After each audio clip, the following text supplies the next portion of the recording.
할렐루야, 은혜로운 주일 주님 앞에 어느 곳에 있던지 예배하는 마음으로 주님 앞에 나아가기 원합니다. 함께 찬양하겠습니다.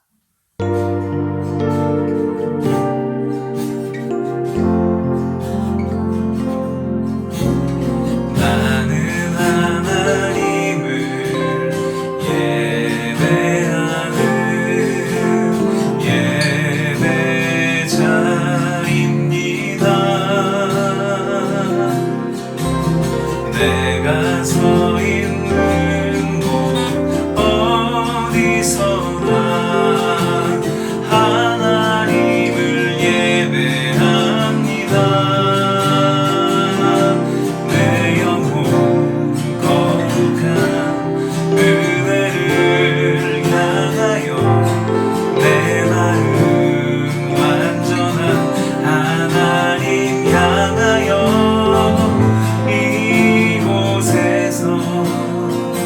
바로 이 시간 하나님을 예배합니다. 나는 하나님을 예배하는 나는 하나님을 예배하는 예배자입니다. 내가 서 있는 곳 어디서나 하나님을 예배합니다. 내 영혼 거룩한 은혜를 향하여 내 마음 완전한 하나님 향하여 이곳에서 바로 이 시간 하나님을 예배합니다. 내 영혼 거룩한 은혜를 향하여 내 마음 완전한 하나님 향하여 이곳에서 바로 이 시간 하나님을 예배합니다. 예배합니다. 찬양합니다. 주님만 날 다스리소서. 예배합니다. 찬양합니다. 주님 홀로 높임 받으소서. 한 번 더 예배합니다. 예배합니다. 찬양합니다. 주님만 날 다스리소서. 주님만 날 다스리소서. 예배합니다. 찬양합니다. 주님 홀로 높임 받으소서. 주님 홀로 높임 받으소서. 네, 주님만 높임 받으실 줄로 믿습니다. 함께 박수하며 힘있게 주님을 찬양하도록 하겠습니다.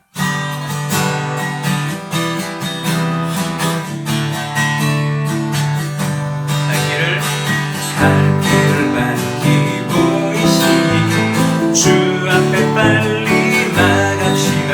우리를 찾는 구주 예수 오노라 하시네.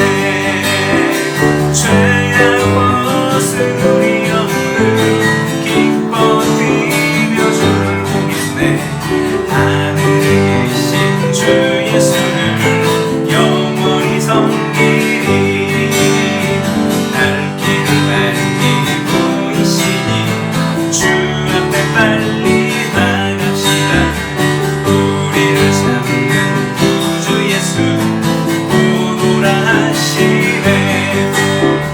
죄악 벗은 우리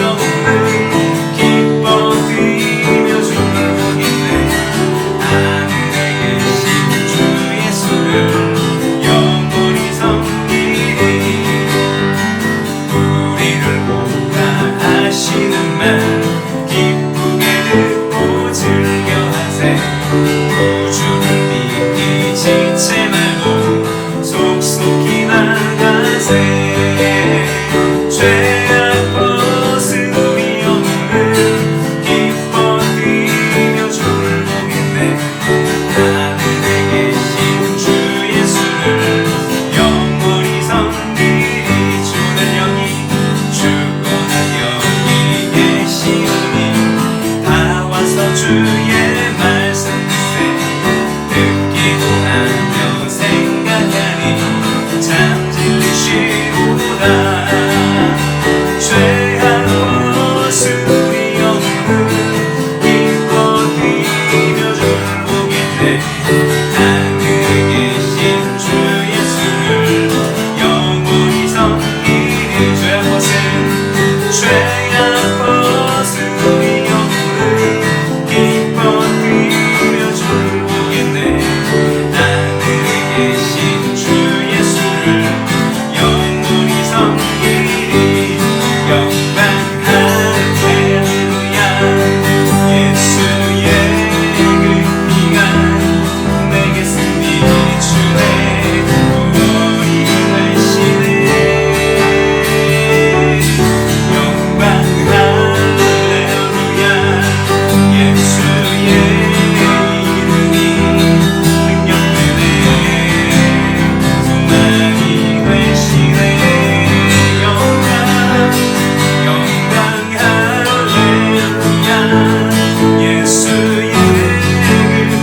오지 말고 나도록 나로 그 십자가 품게 하시니 나의 나 된 것은 다 하나님 은혜라.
예배를 생각하며 합심해서 기도하실 때 오늘 내 안에 있는 그 많은 적들과 싸워 이길 수 있는 주님의 은혜가 말씀을 통해 우리의 심령 가운데 들어올 수 있도록 말씀을 제거하신 다윗 목사님과 우리 자신을 생각하며 오늘 예배를 기대함으로 함께 기도하겠습니다. 주님의 은혜를 생각합니다. 주님의 놀라운 은혜의 임재 가운데 우리를 붙들어 주셔서 하나님의 놀라운 생명력으로 우리의 삶이 변화되게 하여 주시고 하나님이 기뻐하시는 삶의 모든 자리에서 주님 앞에 열매 맺는 우리의 삶이 될 수 있도록 성령님 역사해 주옵소서. 하나님 함께 해주시고 주님의 돌보심 속에서 우리의 삶이 더욱더 아름답게 열매 맺을 수 있도록 성령님 기름 부어주시옵소서.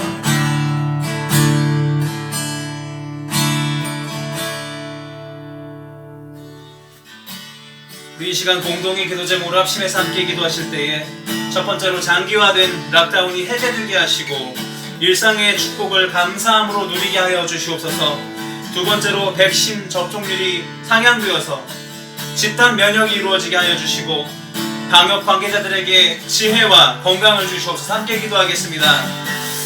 주님, 장기화되어 있는 락다운 가운데 있습니다. 주님, 저희를 불쌍히 여겨주시고 하나님이 모든 상황들이 아름답게 지혜롭게 긍휼하게 하나님 해제되게 하여 주시고 이제 다시 한번 우리가 일상의 축복으로 돌아가 하나님 앞에 감사함으로 일상의 평온을 누리는 삶을 살아갈 수 있도록 주님의 은혜를 베풀어 주시옵소서. 하나님, 이 민족 가운데 긍휼을 내리워 주셔서 백신 접종률이 상향되게 해주시고 집단 면역이 일어나서 이후로 우리가 더욱더 강건한 가운데 하나님의 은혜 가운데 살아날 수 있는 은혜를 베풀어 주시옵소서. 방역 관계자들에게 지혜와 건강을 주셔서 하나님 그들이 일하는 모든 곳에서 하나님의 능력의 기름 부으심이 퍼져나갈 수 있도록 회복의 역사가 나타날 수 있도록 성령님 다스려 주시옵소서. 은혜 가운데 임재하여 주시옵소서.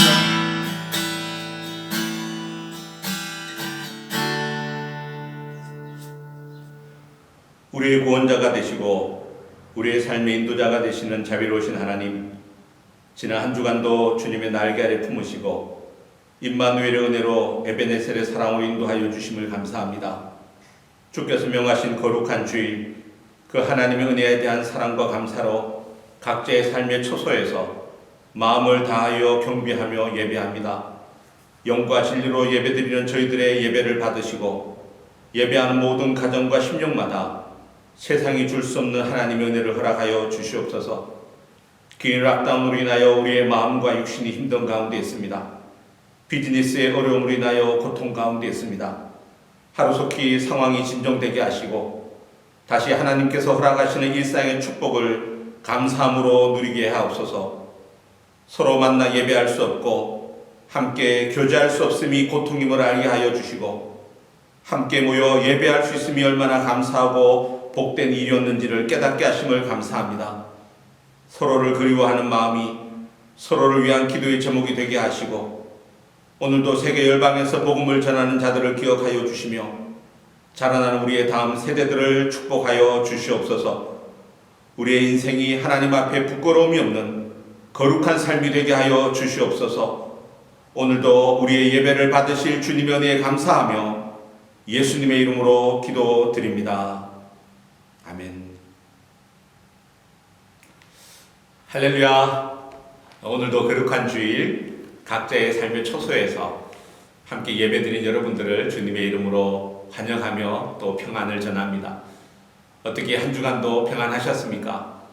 저도 락다운 이전이 얼마나 감사하고 또 복되었는지 다시 돌아보는 그런 귀한 시간이 되고 있습니다. 여러분들도 부디 잘 견디시고 은혜 가운데 평안하시다가 다시 만나게 되기를 기원합니다. 우리 이 시간 서로 보이지 않지만 두 손을 들고 함께 인사하도록 하겠습니다.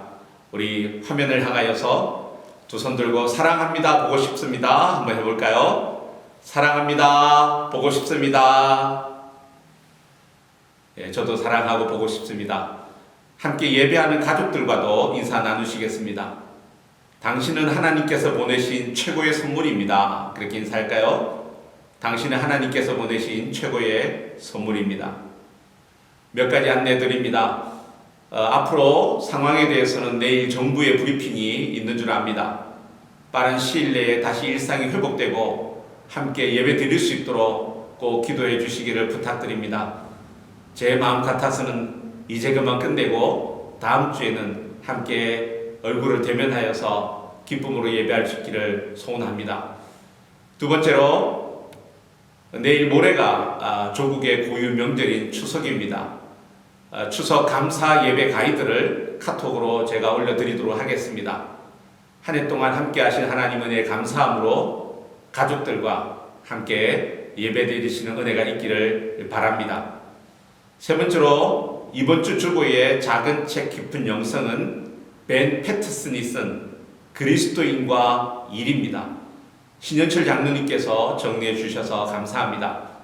짧은 글이지만 함께 읽고 묵상하심으로 믿음의 성장에 도움이 되시기를 바랍니다. 이 시간은 다 함께 찬양하심으로 준비하신 헌금을 하나님께 드리는 봉헌의 시간을 갖겠습니다. 준비가 되신 분들은 찬양하시는 중에 온라인으로 헌금해 주셔도 좋고 혹은 예배를 마친 후에 드려도 좋겠습니다. 혹시 온라인이 어려우신 분들은 걱정하지 마시고 락다운이 끝난 이후에 함께 드려도 됩니다. 나의 모습, 나의 소유 주님 앞에 드립니다.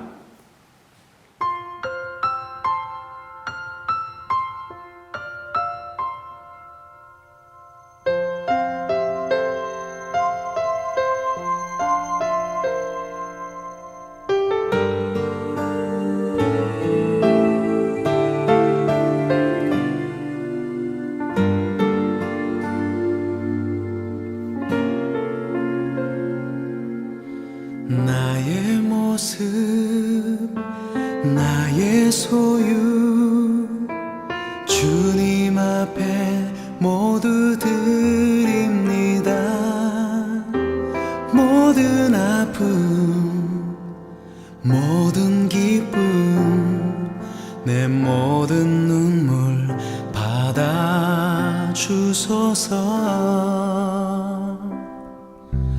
나의 생명을 드리니 주 영광 위하여 사용하옵소서.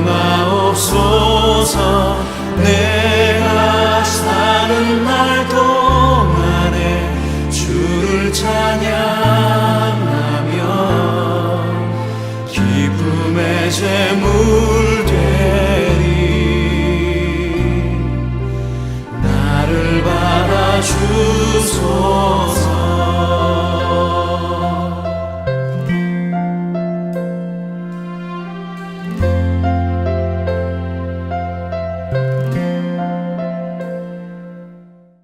들으신 헌금을 위해서 함께 같이 기도하겠습니다. 자비로우신 하나님, 우리가 누리고 소유한 모든 것이 주께로부터 왔음을 알기에 믿음으로 주님 앞에 구별하여 드립니다. 물질을 드리기 앞서서 우리의 사랑과 믿음의 고백을 드립니다. 무엇보다 나 자신을 드립니다.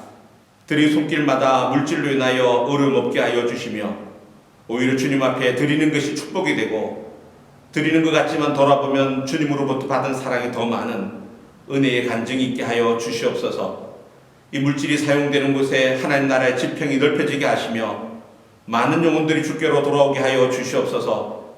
특별히 드리고 싶지만 여의치 못하여 마음과 사랑을 드리는 자들을 기억하여 주시고 하나님의 부유하심에 넉넉한 은혜를 허락하여 주시옵소서. 오늘도 주님 앞에 드릴 수 있음에 감사하며 예수님의 이름으로 기도드립니다. 아멘. 자, 오늘도 우리 김 목사님께서 다음 세대를 위한 말씀을 재미나게 전해주시겠습니다. 김 목사님 나와주세요. 오늘 우리에게 주시는 하나님의 말씀 출애굽기 17장 7절에서 10절까지의 말씀입니다. 우리 한 목소리로 함께 읽겠습니다. 시작. 그때 아말렉이 와서 이스라엘과 르비딤에서 싸우니라. 모세가 여호수아에게 이르되 우리를 위하여 사람들을 택하여 나가서 아말렉과 싸우라. 내일 내가 하나님의 지팡이를 손에 잡고 산 꼭대기에 서리라.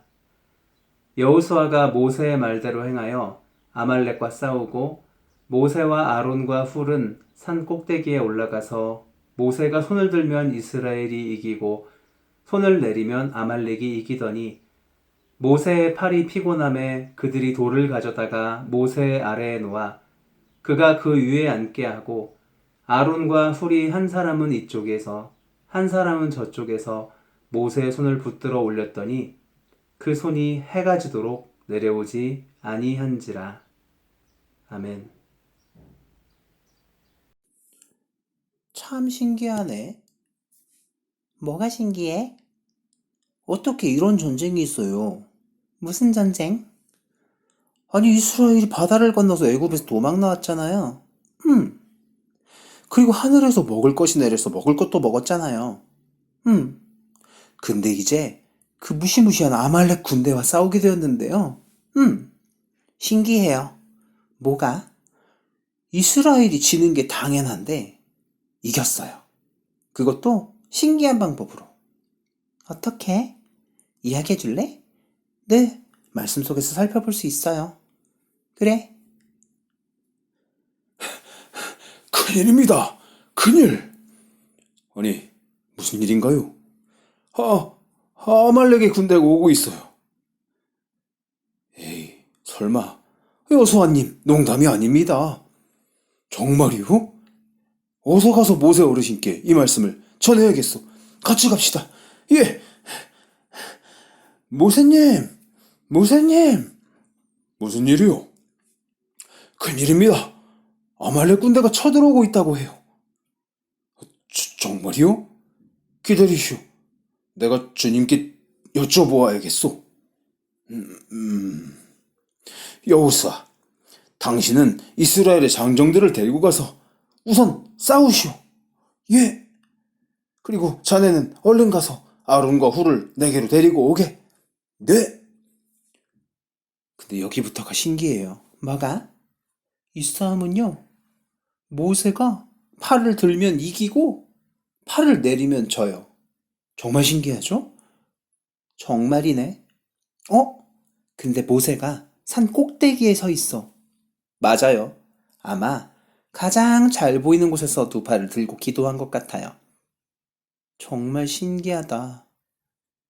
근데 저는 이 말씀을 보면서 알았어요. 뭘? 이스라엘이 싸우는 전쟁은 힘이 세서 이기는 전쟁이 아니라 하나님이 함께 하셔서 이기는 전쟁이라는 것을요. 아, 진짜 그렇구나. 그런데 모세가 손을 들고 있는 것만은 아니었어요. 그럼 그 곁에서 모세의 팔이 내려지지 않게 도와주는 아론과 훌이 있었어요.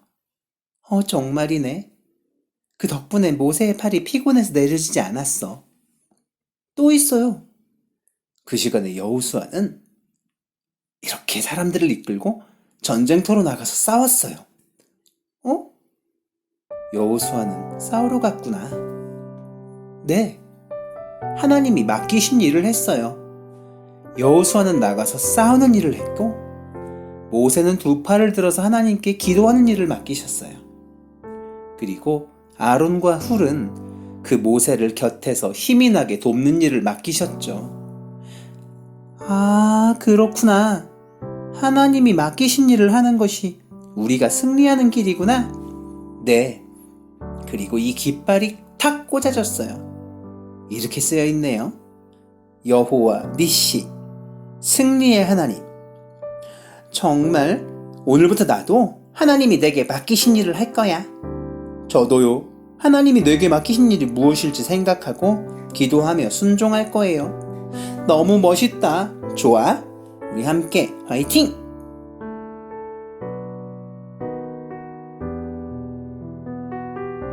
여러분, 말씀 잘 들었나요? 이스라엘은 아말렉보다 힘이 훨씬 약했어요. 그런데 결국은 이스라엘이 이겼지요. 하나님은 지금도 우리에게 말씀하고 계세요. 하나님, 나는 잘 안 될 것 같아요. 나는 너무 무서워요. 나보다 제가 훨씬 더 멋지고 강하고 세 보인단 말이에요. 그때 주님은 우리 친구들에게 다음과 같이 말씀하세요. 이르되 여호와께서 맹세하시기를 여호와가 아말렉과 더불어 대대로 싸우리라 하셨다 하였더라. 주님은 우리에게 말씀하세요. 내가 너를 대신해서 싸워줄 거야. 그러니까 너는 내가 맡긴 일을 잘 하기만 하면 된단다.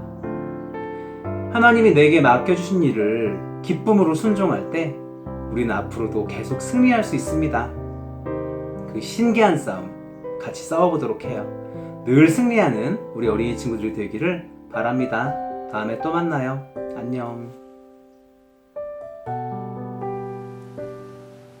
자, 지금은 하나님 말씀을 봉독하는 시간입니다. 오늘 우리에게 주시는 하나님 말씀은 창세기 4장 2절에서 9절의 말씀입니다. 다 함께 읽겠습니다. 그가 또 가인의 아우 아벨을 낳았는데 아벨은 양치는 자였고 가인은 농사하는 자였더라.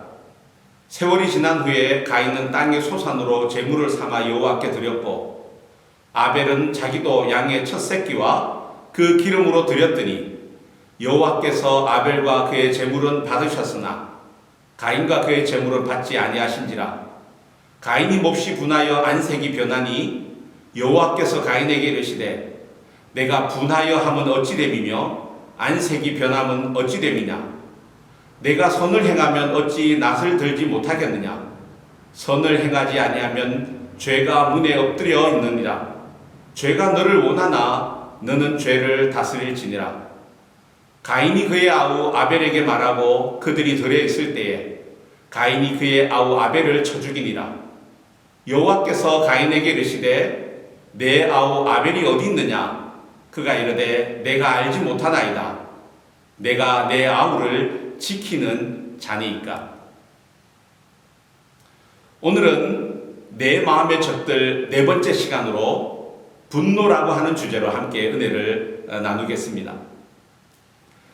테니스와 관련된 오랜 이슈 중에 하나는 소위 고트 논쟁입니다.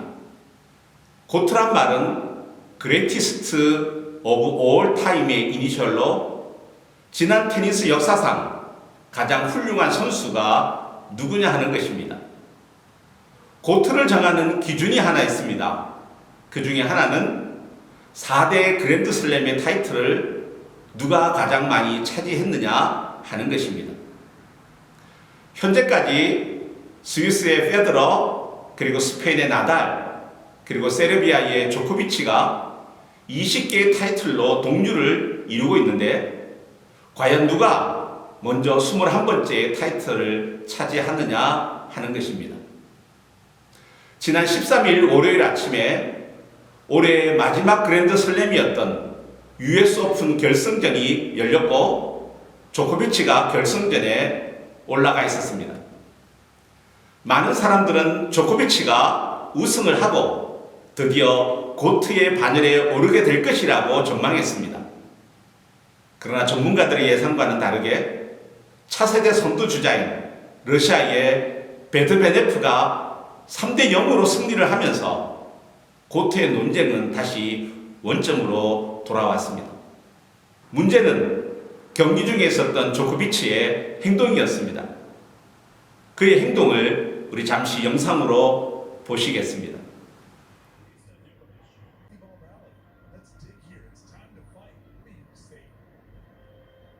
He's so out of sorts and playing the kind of match he wanted to play against this guy. But for Djokovic to be losing these fans, he was awash in their love when he went down. 그는 자신의 경기가 뜻대로 풀리지 않자 분노를 억제하지 못하고 라켓을 부수며 분노를 폭발하고 있습니다. 사실 조코비치는 경기가 잘 풀리지 않을 때마다 이러한 행동을 빈번하게 합니다. 그리고 인터뷰에서 사람마다 스트레스를 푸는 방법이 다른데 나는 이렇게 하는 것이 나에게 큰 도움이 되기 때문이다 라고 자신의 행동을 변명합니다. 분노사회란 책을 쓴 정지우 씨는 이렇게 말합니다. 지금 우리 사회는 분노의 병을 앓고 있습니다. 그 어느 때보다도 더 많이, 더 자주 평범했던 개인들의 분노가 점점 크게 드러나고 있습니다. 이 시대는 그야말로 분노의 사회입니다. 그래서 운전하다가도 상대방의 차가 껴들면 끝까지 따라가서 보복 운전을 하기도 합니다. 아파트 층간소음으로 사람을 죽이기도 합니다. 최근 한국에는 분조장이라고 하는 심각한 병이 유행하고 있다고 합니다. 분조장. 무슨 병일까요? 분노 조절 장애의 줄임말입니다. 하지만 분노는 현대사회만의 문제만은 아닙니다. 이 분노의 역사는 오늘의 본문인 최초의 사람, 아담의 아들이었던 가인의 역사까지 거슬러 올라가게 됩니다. 본문에는 가인과 아벨 두 사람이 하나님 앞에서 제사를 드리는 사건이 소개되고 있습니다. 가인이 먼저 제사를 드리고 아벨이 나중에 제사를 드렸습니다. 가인은 농사꾼이었기 때문에 곡식에 제물을 드렸고 아벨은 양치는 자였기 때문에 양으로 제물을 드렸습니다. 그런데 하나님께서 아벨과 그 제물은 받으셨지만 가인과 그 제물은 받지 않으셨습니다. 그래서 본문 5절은 가인과 그의 제물은 받지 아니하신지라 가인이 몹시 분하여 안색이 변하리라고 기록하고 있습니다. 성경에서 분노라고 하는 말이 처음으로 기록된 장면입니다. 이런 가인의 분노는 마침내 하나밖에 없는 동생을 죽이게 되는 인류 최초의 살인사건으로 발전하게 됩니다. 인생을 살면서 우리는 자주 분노할 수밖에 없는 상황과 환경과 문제 앞에 직면합니다. 그렇다면 그리스도인으로서 우리는 이런 분노의 문제들을 어떻게 다루어야 할까요? 어떻게 해야 내 마음의 적인 분노로부터 승리할 수 있을까요? 첫째로 내 기준이 아닌 하나님의 시각으로 바라보아야 합니다. 분노에는 이유가 있습니다. 사람들이 분노하는 이유가 무엇일까요? 나의 개인적인 욕구가 충족되지 않을 때 분노합니다. 내가 인정받지 못하고 있다고 생각되고 내 자존심이 존중받고 있지 못한다고 생각될 때 분노합니다.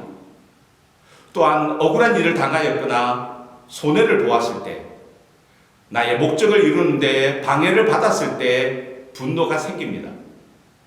그리고 나보다 다른 사람이 더 잘 된다고 생각하는 시기심이 일어날 때 분노합니다. 나의 소원과 기대가 무너졌을 때 분노합니다. 중요한 것은 분노는 내 속에서 일어나는 자기 중심적인 정서적 반응이라는 것입니다. 그 분노의 원인은 다 자기 기준으로 판단하는 자기 중심적 생각입니다. 상대방의 입장에서 생각하면 전혀 분노할 이유가 아닙니다. 충분히 이해할 수 있습니다. 무엇보다 하나님의 시각에서 바라보면 나의 분노는 아무런 정당성이 없습니다. 분노로부터 승리하기 위해서는 나 중심적인 생각을 떠나서 하나님 앞에서 나를 바라볼 수 있어야 합니다. 5절에는 가인이 분노한 이유가 기록되어 있습니다. 가인과 그의 재물은 받지 아니하신지라 가인이 몹시 분하여 안색이 변하니. 그의 분노는 하나님께서 아벨의 재물은 받으셨지만 자신의 재물을 연락하지 않았기 때문입니다. 그래서 하나님 6절에서 가인에게 이렇게 질문합니다. 다 같이 읽어볼까요? 여호와께서 가인에게 이르시되 내가 분하여 함은 어찌 됨이며 안색이 변함은 어찌 됨이냐? 내가 선을 행하면 어찌 낯을 들지 못하겠느냐? 쉽게 말하면 내가 왜 분노하느냐 하는 것입니다. 내가 지금 내 동생 아벨의 재산은 받고 너의 재산은 받지 않았기 때문에 분노하고 있는데 제사를 받고 안 받고는 내 맘이지 네가 결정할 문제가 아니지 않느냐라고 하는 말씀입니다. 그래서 내가 선을 행하였다면, 내가 올바로 행하게 제사를 드렸다면 왜 내가 제사를 받지 않았겠냐라고 반문하시는 것입니다. 가인은 하나님께서 제사를 받지 않는 원인이 자신에게 있다고 생각하지는 못하고 동생 때문에 내 제사가 연락되지 못하였다고 생각하고 있는 것입니다. 하나님은 재물을 받으시는 분이 아닙니다. 재물 이전에 우리의 마음을 받으시는 분입니다. 이미 아벨의 마음은 하나님께서 받으시기에 합당하지 않았던 것입니다. 하나님께서는 분노의 원인이 가인에게 있음을 말씀하시면서 그에게 회개할 기회를 주셨습니다. 분노로부터 승리하기 위해서는 분노의 원인이 나에게 있음을 인정하고 나의 죄를 회개할 때 분노의 문제는 종식되는 것입니다. 나 중심적인 시각이 아닌 하나님의 시각으로 바라볼 수 있어야 합니다. 두 번째로 분을 품지 말고 분을 다스려야 합니다. 성경은 분노 그 자체를 죄라고 말씀하지 않습니다. 그것은 인간의 자연스러운 감정입니다. 분노는 사랑과 슬픔, 불안과 평안과 같은 다른 감정들과 마찬가지로 하나님의 형상대로 지음받은 인간에게 주어진 독특한 감정입니다. 감정 그 자체를 죄라고 판단할 수는 없습니다. 그러나 문제는 이 분노가 감정 그 자체로 끝나는 것이 아니라 더 큰 문제로 발전하는 데 있습니다. 7절을 세번역 성경은 이렇게 번역하고 있습니다.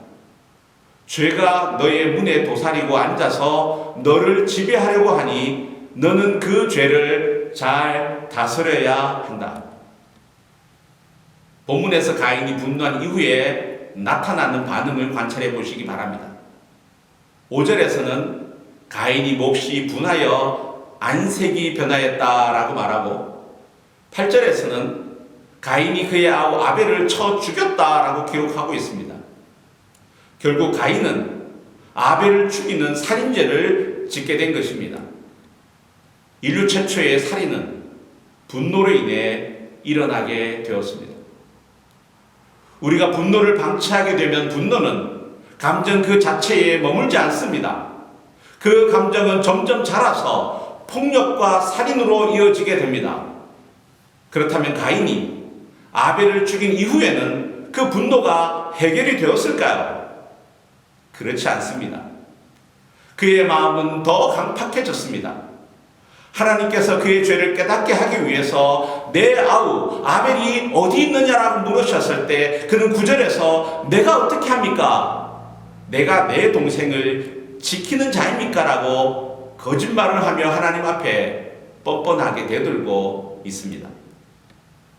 에베소서 4장 26절은 분을 내어도 죄를 짓지 말며 해가 지도록 분을 품지 말고 마귀에게 틈을 주지 말라라고 권면하고 있습니다. 분을 내는 것은 어쩔 수 없다고 하여도 오래도록 그 분을 가슴에 품고 있으면 마귀의 공격을 받는 빌미가 될 수 있다는 것입니다. 분노의 마음이 일어날 때 분노를 가슴에 품고 있으면 분노의 종이 됩니다. 그러나 분노를 다스려서 분노가 내 마음에 자리 잡지 못하도록 더 큰 문제로 발전하지 못하도록 해가 지기 전에 분노를 버려야 합니다. 세 번째로 분노를 하나님 앞에 가지고 나가야 합니다. 분노를 어떻게 처리하느냐에 따라서 그 결과는 판이하게 달라질 수 있습니다.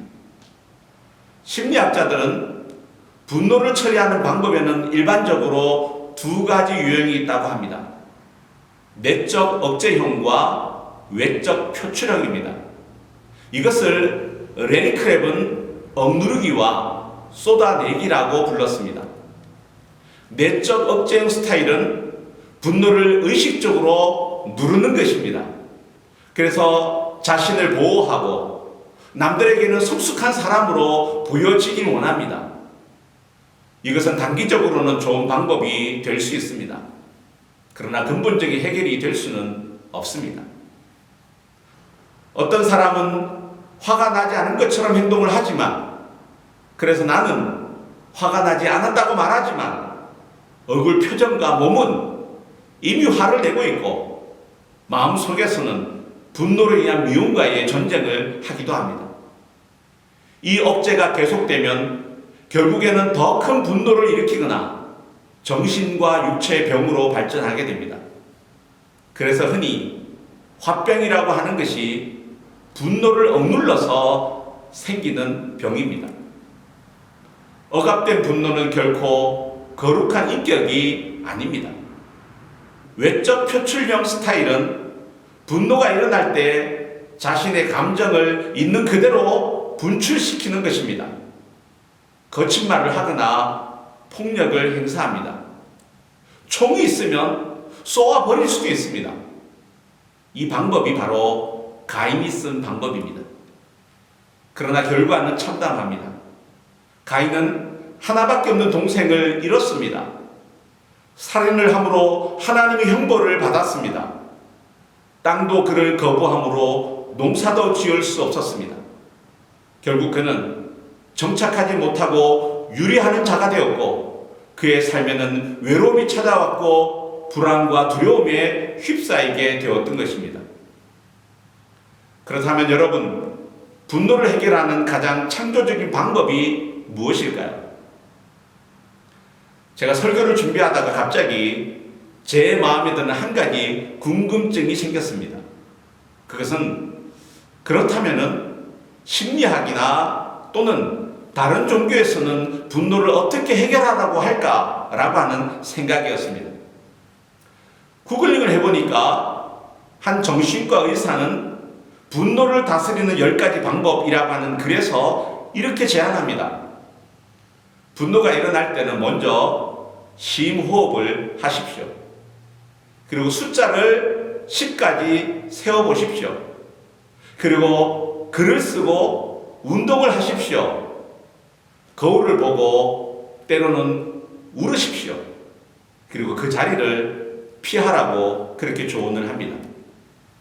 유튜브를 보는데 법륜 스님의 증문적설이라고 하는 영상에서 한 여성분이 질문을 했습니다.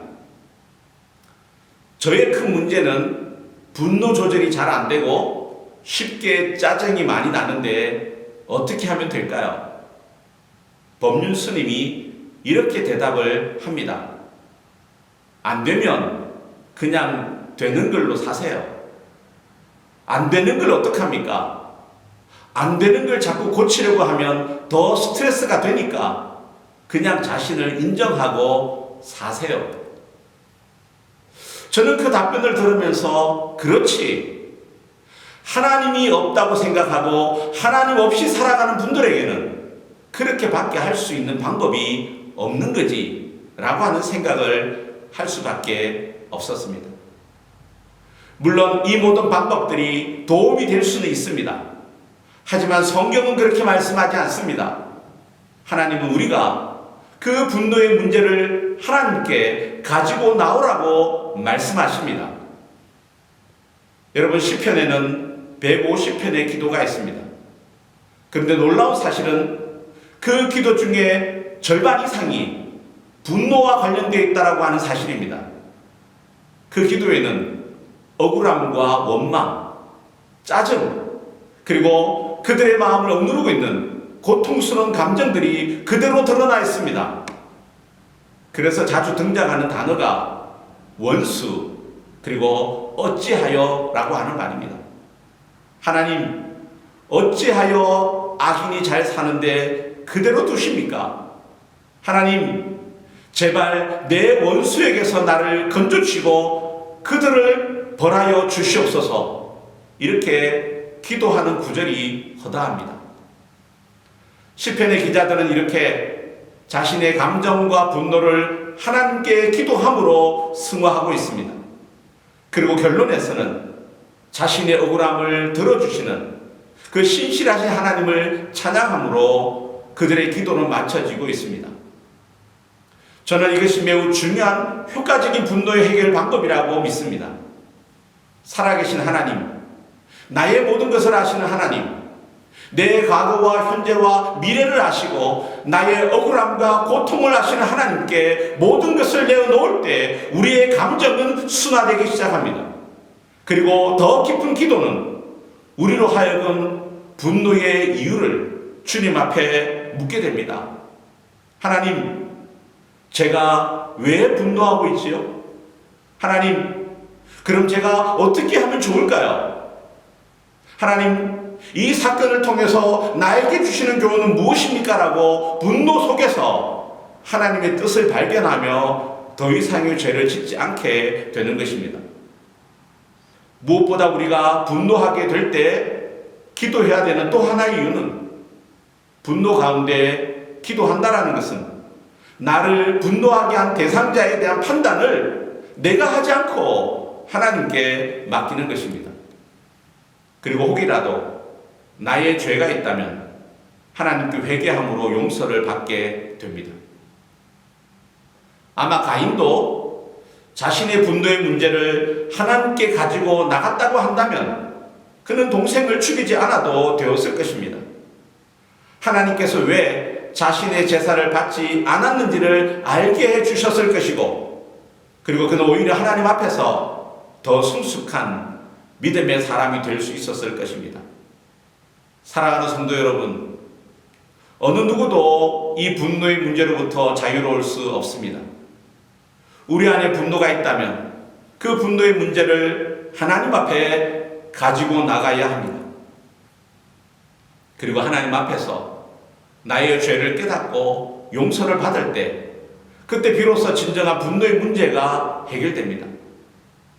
어떤 사람은 남편으로부터, 어떤 사람은 아내로부터, 또 어떤 사람은 부모와 자식으로부터 받은 분노로 평생을 마음의 화병으로 두고 살아가는 사람들이 있습니다. 그러나 그 분노의 문제를 나의 모든 죄를 용서하신 예수 그리스도의 십자가 앞으로 가지고 나아가야 합니다. 그 십자가 앞에 나의 문제를 내려놓고 용서를 구할 때 비로소 분노의 종으로부터 해방될 수 있는 것입니다. 주님이 나를 용서하셨다고 한다면, 그 주님이 나를 용서하시고 구원하셨다고 한다면 내가 용서하지 못할 자가 어디에 있겠습니까? 사랑하는 성도 여러분, 분노가 일어날 때 우리가 찾아가야 될 대상은 나를 분노하게 하는 사람이 아닙니다. 우리가 찾아가야 할 유일한 대상은 하나님입니다. 그분 앞에 나의 마음을 토설하시기 바랍니다. 나의 억울하고 힘들고 불편한 마음들을 쏟아 놓으시기 바랍니다. 그렇게 할 때 나의 마음을 위로하시고 나의 마음을 터치하시는 하나님의 손길을 경험할 수 있습니다. 그때 나의 분노는 더 이상 죄와 상관없고 하나님께서 주시는 치유를 경험하게 될 것입니다. 우리는 하나님의 도우심과 은혜가 없이는 언제든지 형편없이 무너지고 쓰러질 수밖에 없는 나약한 존재입니다. 매 순간 우리를 도우시는 하나님의 은혜와 우리 안에 내주하시는 성령님을 통하여 능력을 받아야 합니다. 이 믿음으로 살아갈 때 분노의 폭풍우가 지나갈 수 있으며 우리의 시야를 가려서 하나님을 보지 못하게 하는 그 먹구름을 그치게 할 수 있을 것입니다. 그리고 사랑과 이해로 나를 분노하게 하는 이웃들을 바라보게 하며 분노로 인해 범죄하는 자가 아니라 분노로 인하여 하나님 앞에서 더 성숙한 그리스도인이 되게 할 것입니다. 한 주간도 그 은혜가 우리 가운데 충만하길 주님의 이름으로 축복합니다. 이 시간 우리 다 함께 들은 말씀을 생각하며 합심해서 기도하시겠습니다. 우리는 모두 죄인입니다. 겉으로 볼 때에는 그래도 나는 저 사람보다는 더 거룩한 것 같고 저 사람보다는 의로운 것 같지만 내 심령의 중심을 보시는 하나님 앞에서는 누구나 다 똑같이 냄새나고 더러운 죄인입니다. 우리는 내 뜻대로 되지 않고 내 생각대로 일이 진행되지 않으면 분노합니다. 내 자존심이 상하고 시기심이 일어나면 분노합니다. 분노할 수 있습니다. 그러나 그 분노의 감정으로 죄를 짓지 않아야 합니다. 이 시간 여러분들을 분노하게 하는 것이 무엇입니까? 그 분노의 마음을 하나님 앞에 가지고 나가시기 바랍니다. 내 생각이 아닌 하나님의 눈으로 보시기 바랍니다. 그리고 하나님 앞에서 나의 죄를 깨닫고 용서를 구하며 분노의 종이 아니라 분노로부터 승리하는 자가 되게 하옵소서. 우리 함께 합심해서 기도하시겠습니다. 자비로우신 하나님 아버지, 그렇습니다. 우리가 인생을 살아가면서 이런저런 관계의 문제로 인하여서 이런저런 상처로 인하여서 우리 안에 분노가 일어나고 우리 안에 하나님 앞에서 좋지 못한 감정이 일어나는 것을 주님 앞에 보게 됩니다.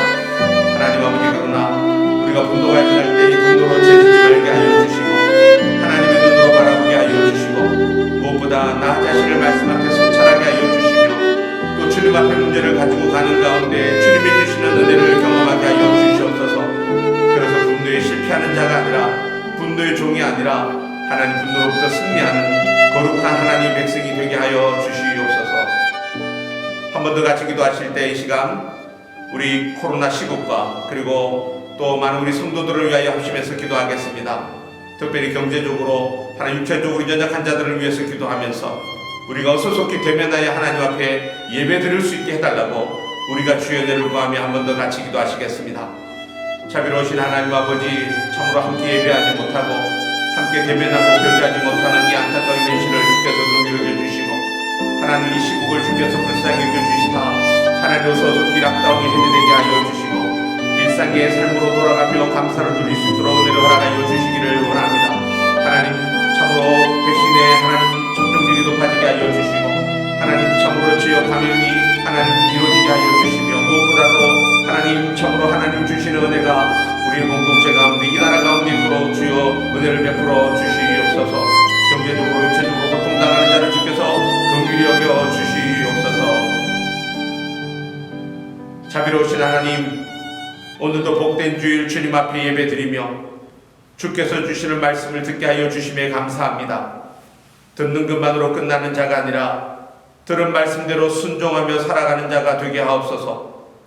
시시각각으로 나를 유혹하는 분노의 종이 되지 말게 하여 주시며 사단이 틈타는 기회가 되지 말게 하여 주시며 하나님의 은혜와 성령의 능력으로 더불어 분노로부터 승리하는 인생이 되게 하여 주시옵소서.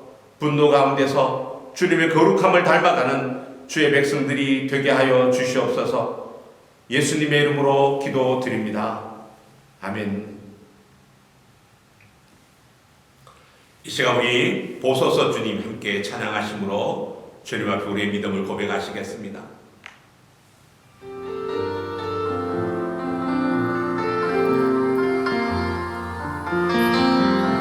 보소서 주님 나의 마음 선한 것 하나 없습니다. 그러나 내 모든 것 주께 드립니다. 사랑으로 안으시고 날 새롭게 하소서. 보소서 주님 나의 마음을 나의 마음 선한 것 하나 없습니다.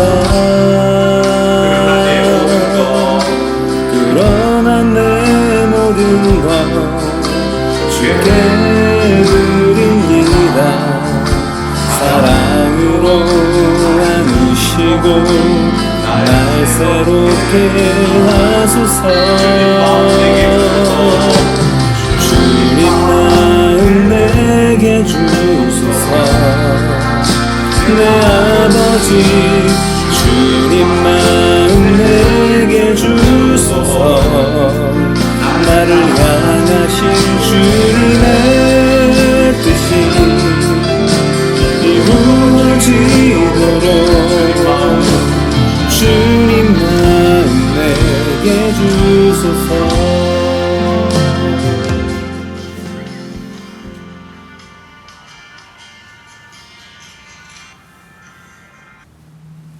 이 시간 함께 기도하시겠습니다.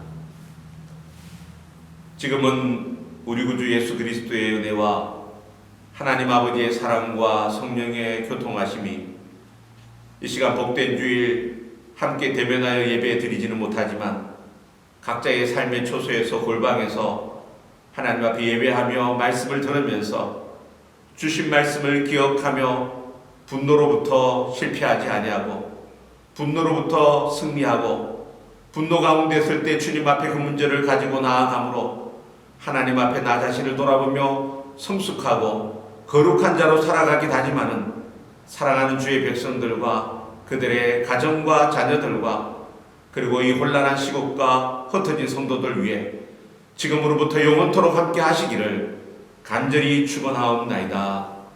아멘.